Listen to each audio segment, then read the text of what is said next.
Right, right.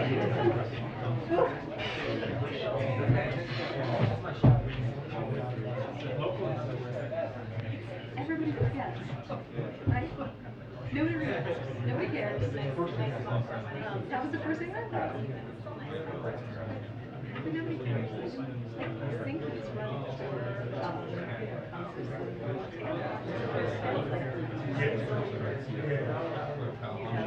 investigation. And nobody cares.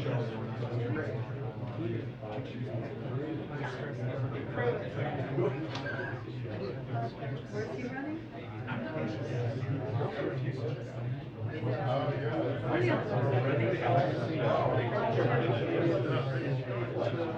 Now that he has all the people that always have.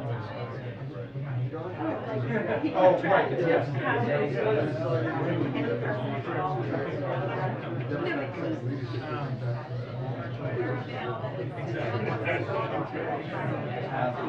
I'm just staying here so that I don't have to get up and sit down.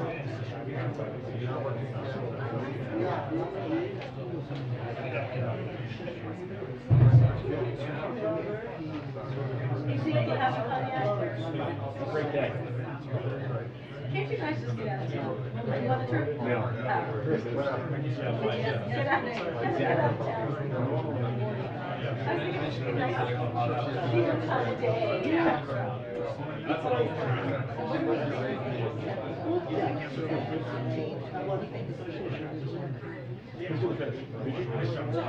Yeah, but she's not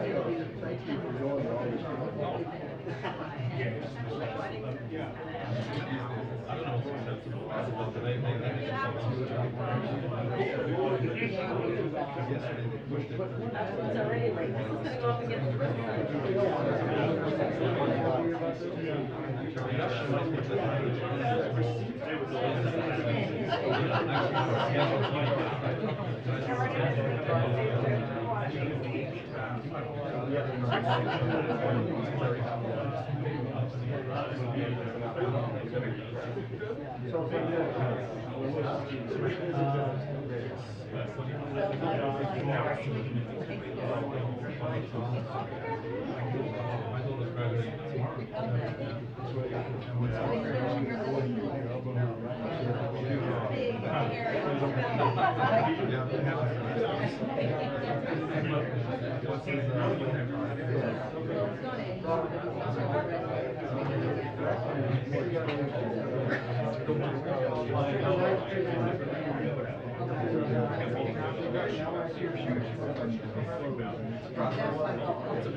He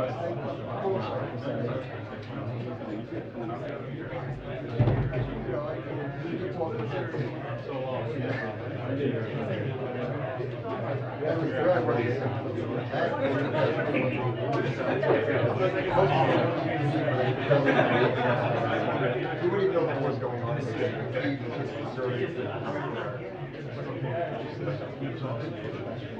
Right. I mean, the biggest issue to deal with. Oh, congrats on your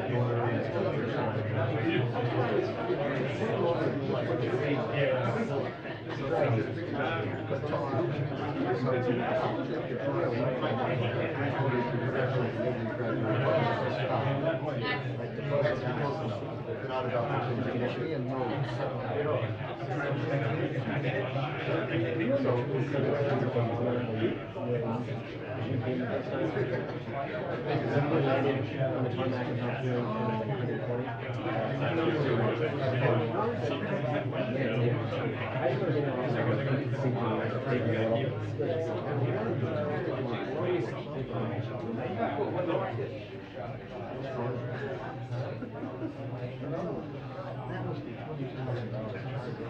Yes. That was pretty good.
I was in New York.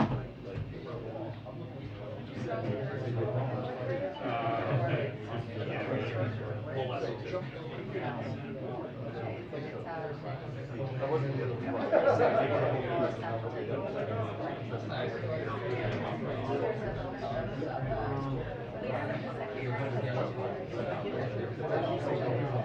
Well,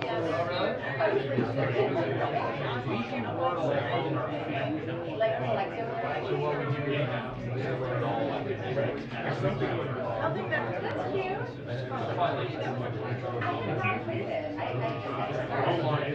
Yeah, there's all different kinds, because I'm doing phrases. Yeah.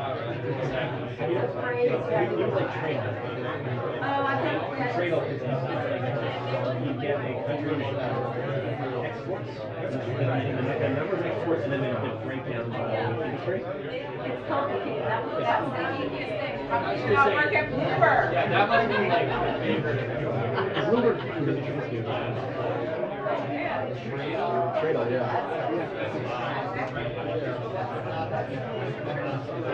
I can see right now. That would be like. Maybe,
Usually the biggest giveaway. And then break that by second.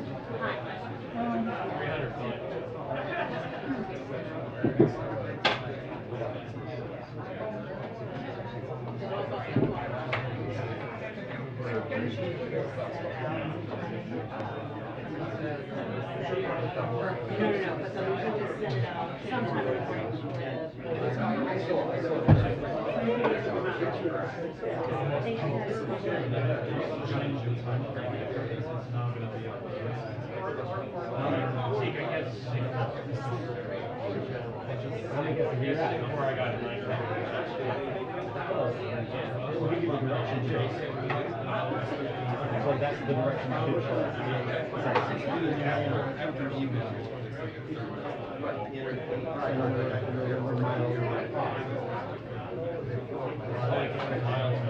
Yeah, that's how many miles you are from. Correct answer? Yeah. Oh. Interesting.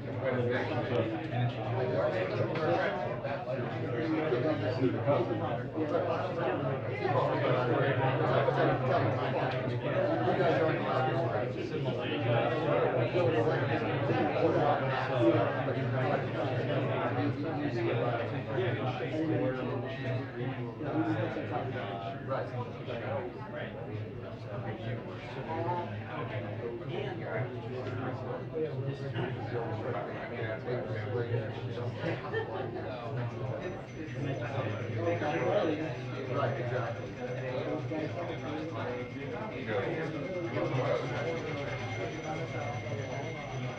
Well, I don't.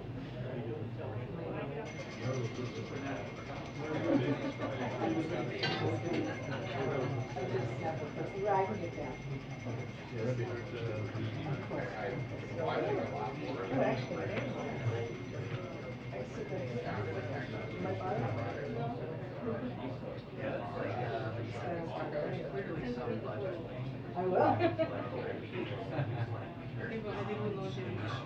Good morning, Toby.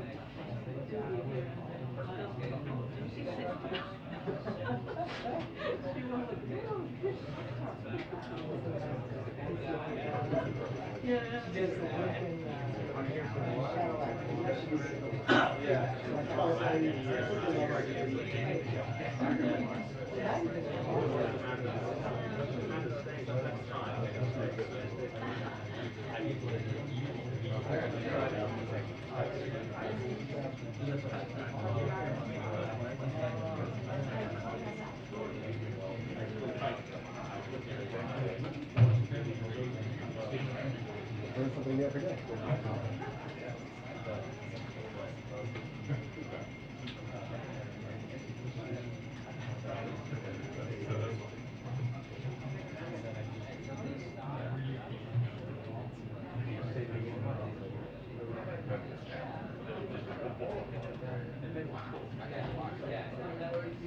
still takes you 45 life. Once they don't get out there.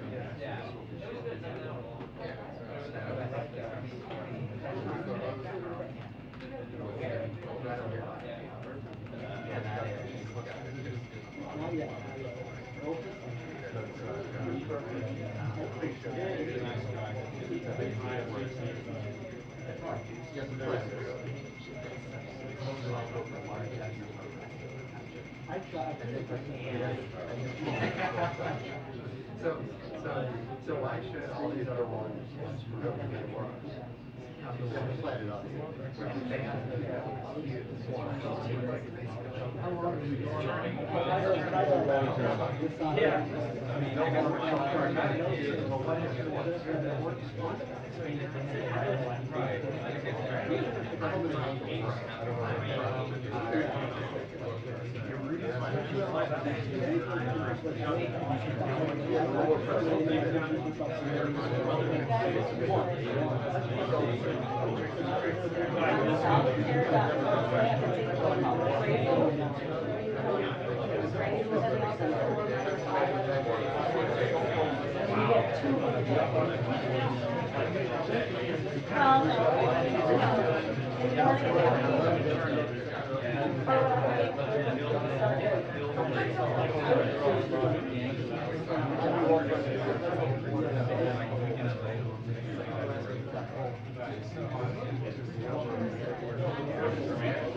It prevents you from being racist. Sometimes in the World War II conversations,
Well, because it would have been originally, just on this,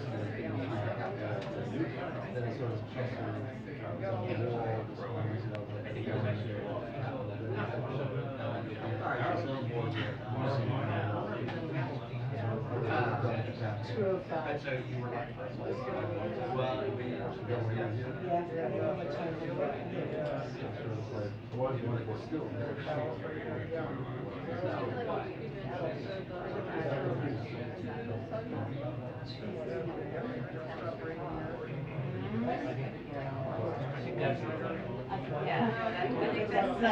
wall,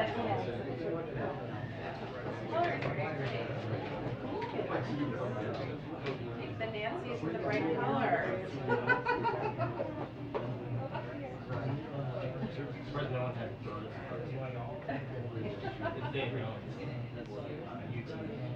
Is he gonna take questions?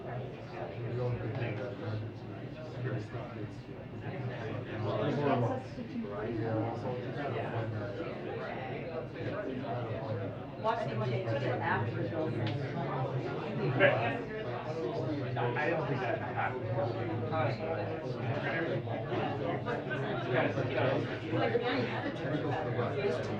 Maybe he's the delay.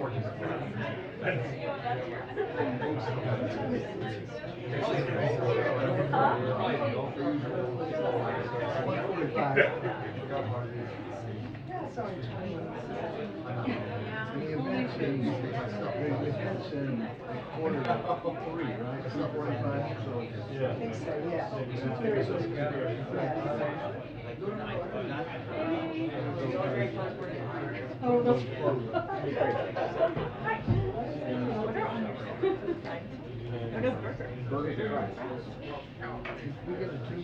We did not. I'm trying to. You know. Happy thoughts. No, there's no children.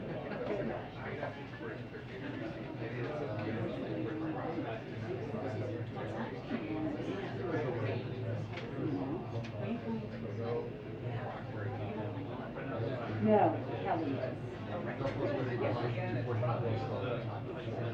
Are you?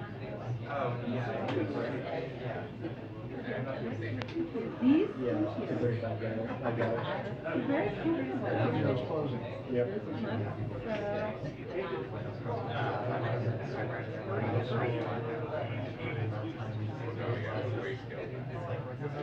Oh, that's so smart. That's so smart.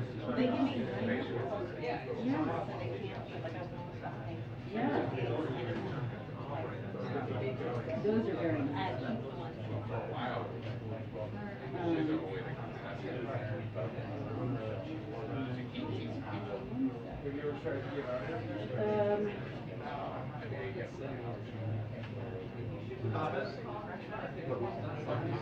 All the time.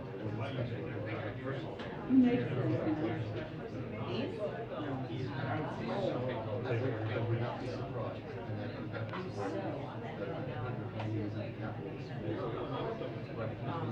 that's here for a long time. Look at hours and hours. Really nice.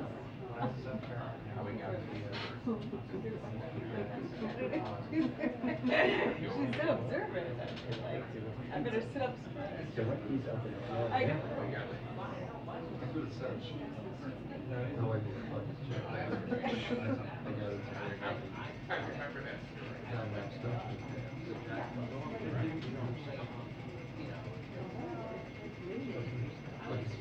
How are you doing?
They suspiciously began right.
Yeah.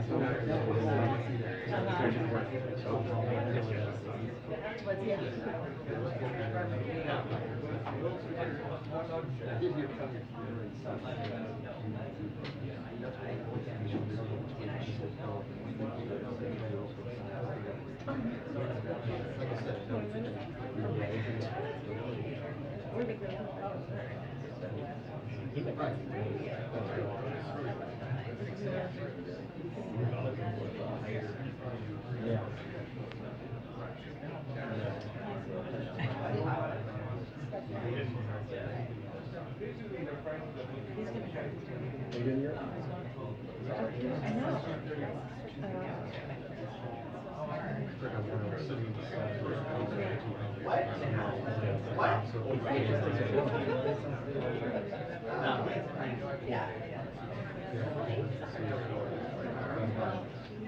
She's great. Two words.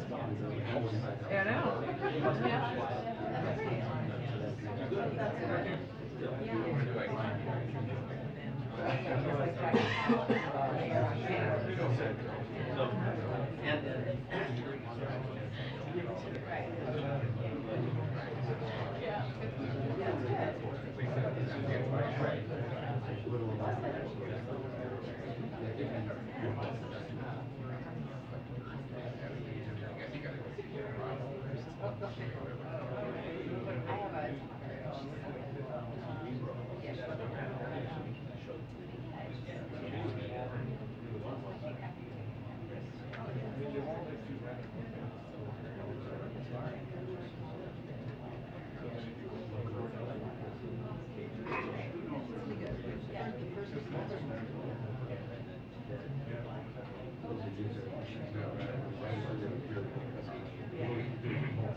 Doesn't matter what they say, they can say that thing. All they want is keeping it from the law.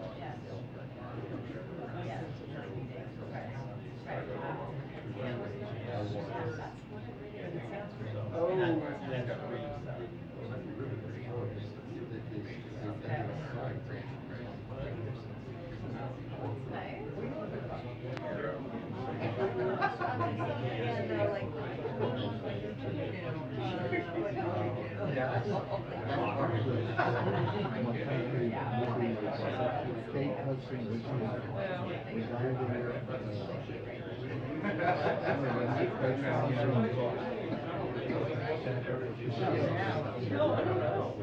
With all those old coins and stuff.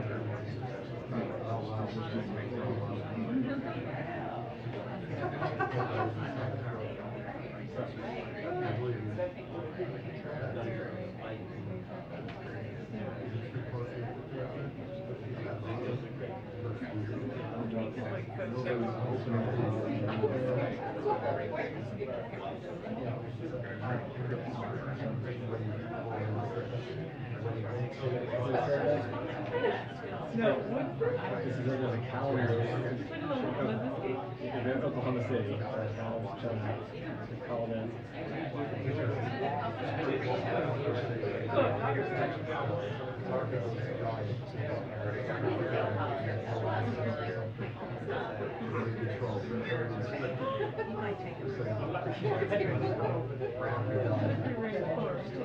Yeah.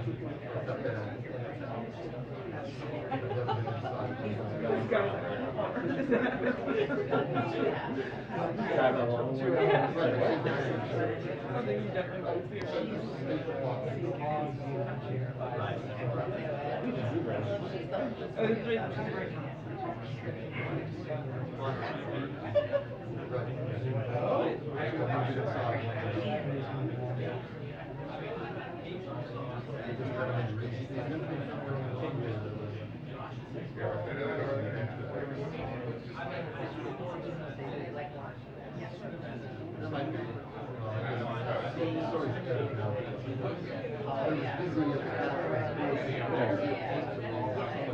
Okay. Sure.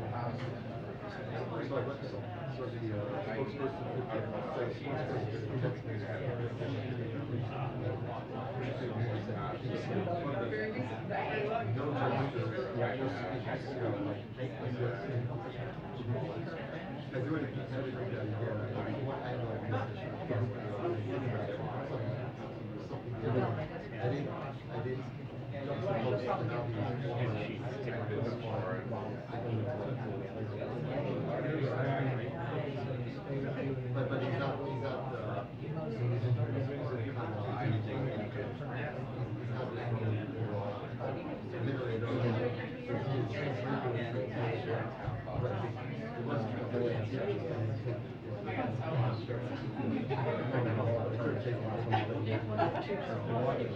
Oh, really? Okay. So you got the whole spectrum. Never ending.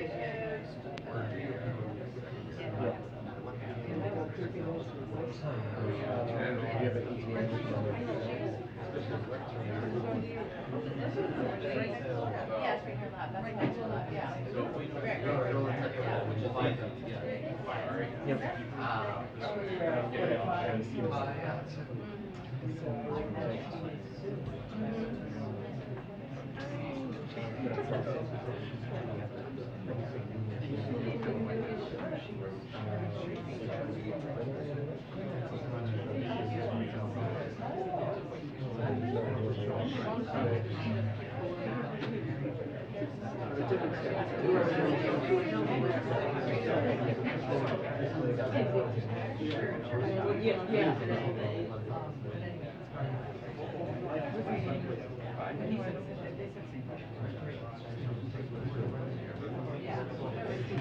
Our amazing fourth grade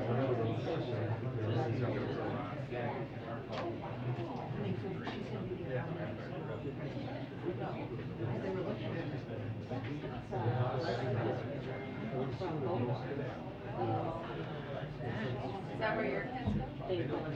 That's really cute. I knew they were going to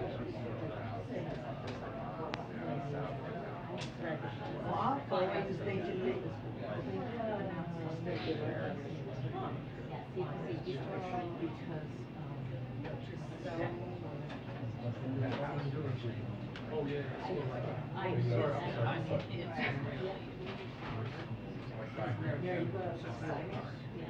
Allegedly, but I don't.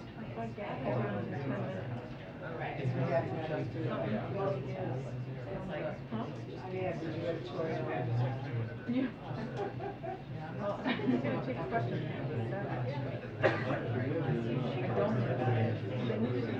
May not even have been. Maybe that could be. 2-minute warning to press briefing. 2-minute warning to press briefing.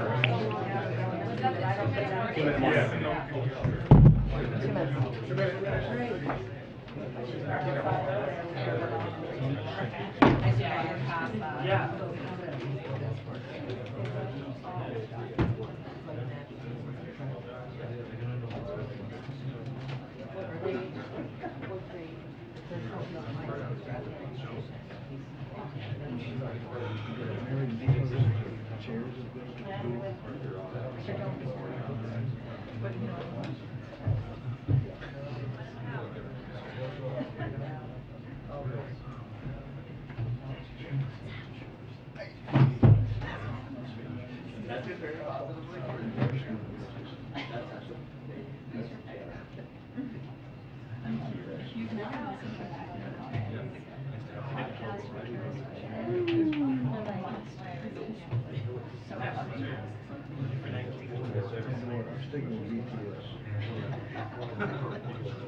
They're way more popular.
Good afternoon, everyone.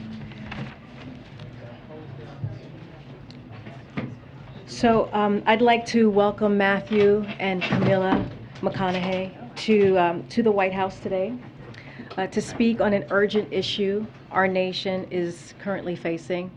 You may know Matthew as an actor, but more importantly, he is a father, a native of Uvalde, Texas, and a gun owner. He is here today to use his platform to call on leaders to take bipartisan action to end the senseless killing and pass reasonable gun responsibility measures that we know will save lives. Just a few minutes ago, Matthew met briefly with the president to talk about the importance of taking action, keeping our communities safe. But without further ado, I would like to bring up Matthew. Thank you. Here you go. Thank you. Thank you. Thank you, Camilla. To make the loss of these lives matter. My wife and I, Camilla, we spent most of last week on the ground with the families in Uvalde, Texas. We shared stories, tears, and memories. The common thread, independent of the anger and the confusion and the sadness, it was the same. How can these families continue to honor these deaths by keeping the dreams of these children and teachers alive? Again, how can the loss of these lives matter? So while we honor and acknowledge the victims, we need to recognize that this time, it seems that something is different. There is a sense that perhaps there's a viable path forward. Responsible parties in this debate seem to at least be committed to sitting down and having a real conversation about a new and improved path forward. A path that can bring us closer together and make us safer as a country. A path that can actually get something done this time. Camilla and I came here to share my stories from my hometown of Uvalde. We came here to take meetings with elected officials on both sides of the aisle. We came here to speak to them, to speak with them, and to urge them to speak with each other. To remind and inspire them that the American people will continue to drive forward the mission of keeping our children safe, because it's more than our right to do so. It's our responsibility to do so. I'm here today in the hopes of applying what energy, reason, and passion that I have into trying to turn this moment into a reality. Because as I said, this moment is different. We are in a window of opportunity right now that we have not been in before. A window where it seems like real change can happen. Uvalde, Texas is where I was born. It's where my mom taught kindergarten less than a mile from Robb Elementary. Uvalde is where I learned to master a Daisy BB gun. That took 2 years before I graduated to a .410 shotgun. Uvalde is where I was taught to revere the power and the capability of the tool that we call a gun. Uvalde is where I learned responsible gun ownership. Now, Uvalde called me on May 24th when I learned the news of this devastating tragedy. I had been out of cellular range, working in the studio all day when I emerged, and messages about a mass shooting in the town I was born in began flooding my inbox. In a bit of shock, I drove home, hugged my children a bit tighter and longer than the night before. And then the reality of what had happened that day in the town I was born in set in. So the next morning, Camilla, myself, the kids, we loaded up the truck and we drove to Uvalde. And when we arrived a few hours later, I got to tell you, even from the inside of our vehicle, you could feel the shock in the town. You could feel the pain, the denial, the disillusion, anger, blame, sadness, loss of lives, dreams halted. We saw ministries, we saw first responders, counselors, cooks, families trying to grieve without it being on the front page news. We met with the local funeral director and countless morticians who hadn't slept since the massacre the day before, because they've been working 24/7 trying to handle so many bodies at once, so many little innocent bodies who had their entire lives still yet to live. And that is there that we met two of the grieving parents, Ryan and Jessica Ramirez. Their 10-year-old daughter, Alethea. She was one of the 19 children that were killed the day before.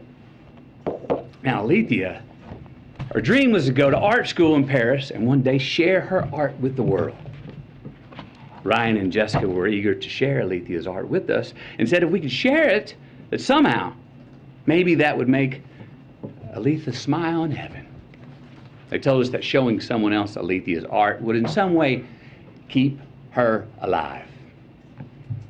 Now, this particular drawing is a self-portrait, all right, of Alethea drawing with her friend in heaven looking down on her, drawing the very same picture.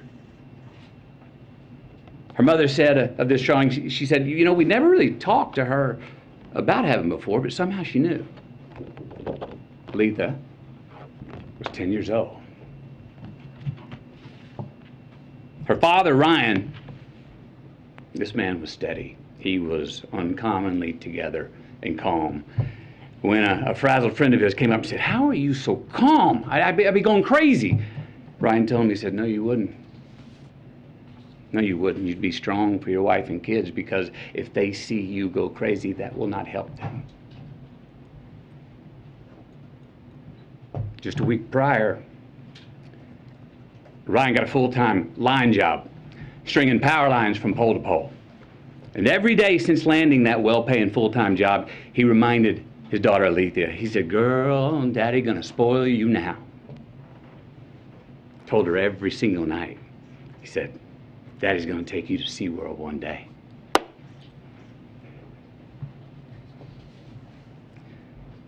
But he didn't get to spoil his daughter. Alethea, she did not get to go to SeaWorld. We also met Anna and Danilo, the mom and the stepdad of 9-year-old Maite Rodriguez.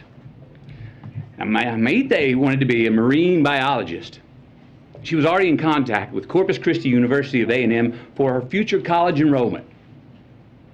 9 years old. Maite cared for the environment so strongly that when the city asked her mother if they could release some balloons into the sky in her memory, her mom said, oh no, Maite wouldn't want to litter. Maite wore green high-top Converse with a heart she had hand-drawn on the right toe because they represented her love of nature. Camilla's got these shoes. Can you show these shoes, please? Wore these every day. Green Converse with a heart on the right toe. These are the same green Converse on her feet that turned out to be the only clear evidence that could identify her after the shooting. How about that? Maite wrote a letter. Her mom said if Maite's letter could help someone accomplish her dream, that then her death would have an impact. And it would mean her dying had a point and wasn't pointless. That it would make the loss of her life matter. The letter reads, Marine biologist, I want to pass school to get to my dream college. My dream college is in Corpus Christi by the ocean. I need to live next to the ocean because I want to be a marine biologist. Marine biologists study animals and the water. Most of the time I will be in a lab. Sometimes I will be on TV.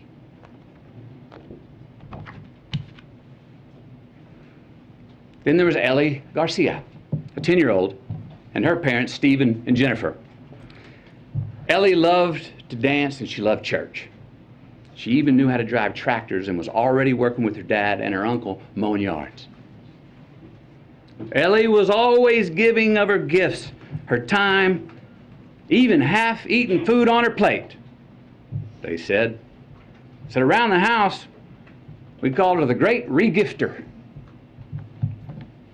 Smiling through tears, her family told us how Ellie loved to embrace, said she was the biggest hugger in the family. Now, Ellie was born Catholic, but had been going to Baptist church with her uncle for the last couple of years. Her mom and dad were proud of her because they said she was learning to love God no matter where.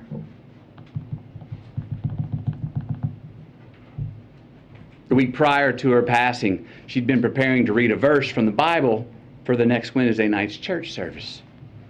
The verse was from Deuteronomy 6:5.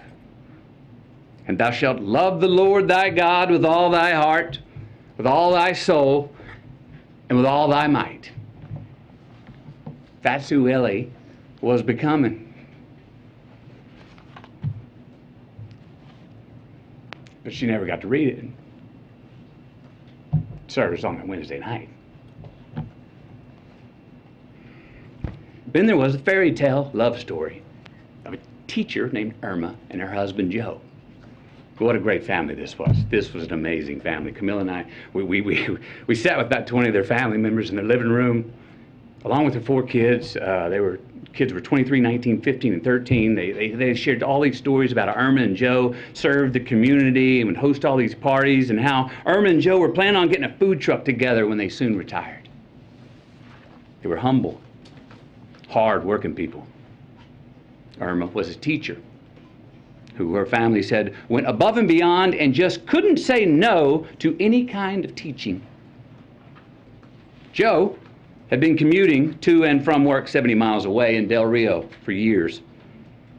Together they were the glue of the family. Both worked overtime to support their 4 kids. Irma even worked every summer when school was out. The money she had made 2 summers ago paid to paint the front of the house. The money she made last summer paid to paint the sides of the house. This summer's work was going to pay to paint the back of the house. Because Irma was one of the teachers who was gunned down in the classroom. Joe, her husband, literally died of heartache the very next day when he had a heart attack.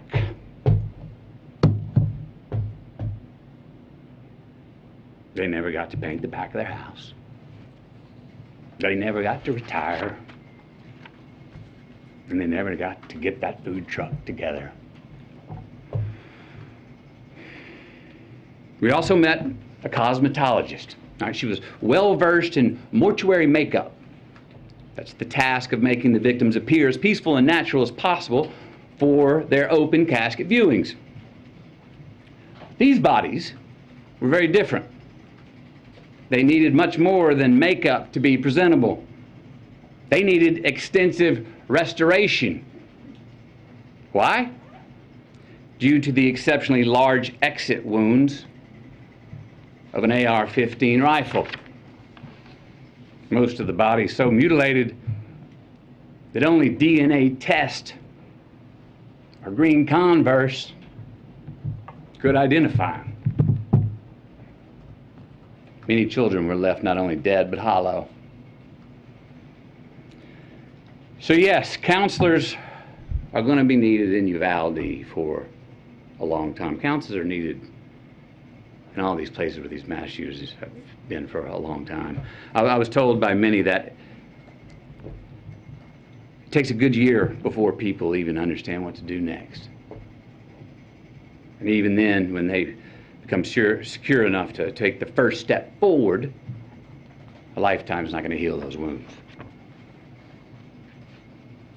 But again, you know what every one of these parents wanted, what they asked us for? What every parent separately expressed in their own way to Camilla and me? That they want their children's dreams to live on.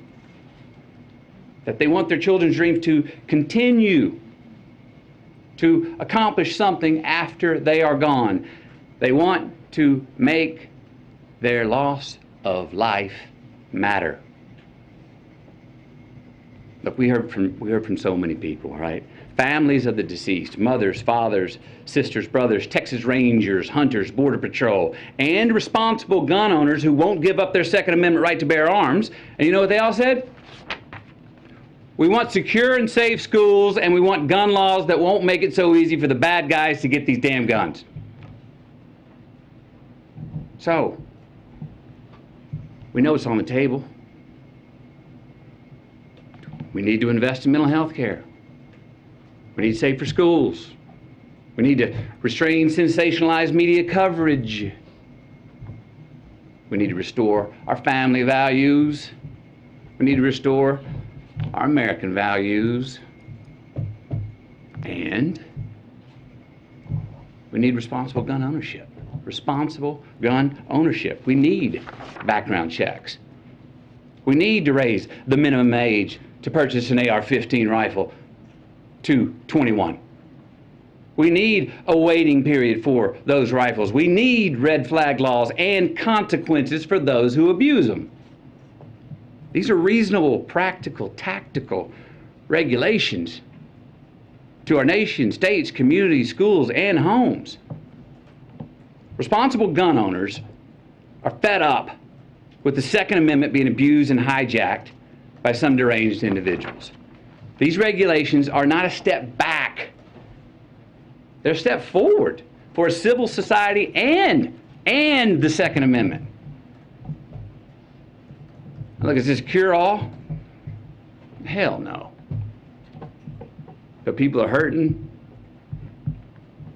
Families are, parents are. And look, as divided as our country is, this gun responsibility issue is one that we agree on more than we don't. It really is. Look, this should be a nonpartisan issue.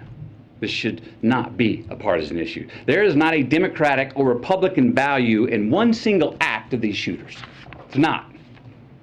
But people in power have failed to act. So we're asking you. And I'm asking you, will you please ask yourselves, can both sides rise above? Can both sides see beyond the political problem at hand and admit that we have a life preservation problem on our hands? Because we got a chance right now to reach for and to grasp a higher ground above our political affiliations. A chance to make a choice that does more than protect your party. A chance to make a choice that protects our country now and for the next generation. We've got to take a sober, humble, and honest look in the mirror and rebrand ourselves based on what we truly value. What we truly value. We've got to get some real courage and honor our immortal obligations instead of our party affiliations. Enough with the counterpunching. Enough of the invalidation of the other side. Let's come to the common table that represents the American people. Find a middle ground, the place where most of us Americans live anyway, especially on this issue. Because I promise you, America, you and me, we are not as divided as we are being told we are. No. How about we get inspired? Give ourselves just cause to revere our future again. Maybe set an example for our children. Give us reason to tell them, hey, listen and watch these men and women. These are great American leaders right here. Hope you grow up to be like them. And let's admit it. We can't truly be leaders if we're only living for re-election. Let's be knowledgeable and wise and act on what we truly believe. Again, we got to look in the mirror, lead with humility, and acknowledge the values that are inherent to, but also above politics. We got to make choices, make stands, embrace new ideas, and preserve the traditions that can create true progress for the next generation. With real leadership, let's start giving us, all of us with real leadership, let's start giving all of us good reason to believe that the American dream is not an illusion. So where do we start? We start by making the right choices on the issue that is in front of us today. We start by making laws that save innocent lives and don't infringe on our Second Amendment rights. We start right now by voting to pass policies that can keep us from having as many Columbine, Sandy Hooks, Parklands, Las Vegases, Buffaloes, and Uvaldes from here on. We start by giving Alethea a chance to be spoiled by her dad.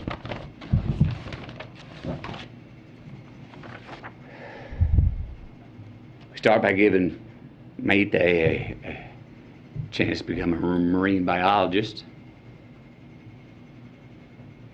Start by giving Ellie a chance to read her Bible verse at the Wednesday night service.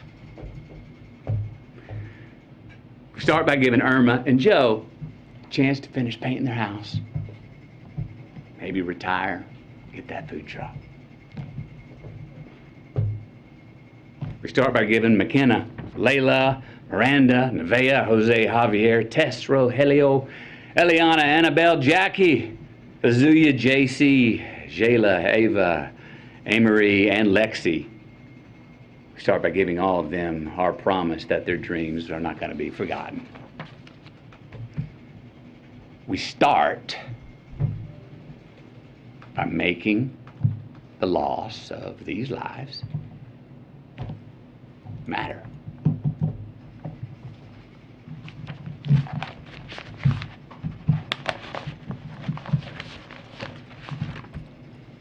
Thank you. Thank you. When you spoke to the president, did he say anything about this? Are the changes that are being discussed enough for you, Mr. McConaughey? What was your message to the president, Mr. McConaughey?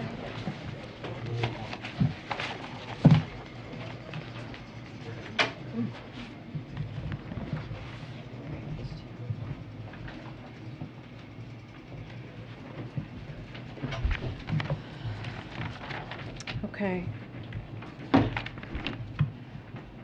I know that the president has an event right after this. I think it's running a few minutes behind. So we'll do the briefing until we have to move to the event. I have a couple of things at the top, and then we'll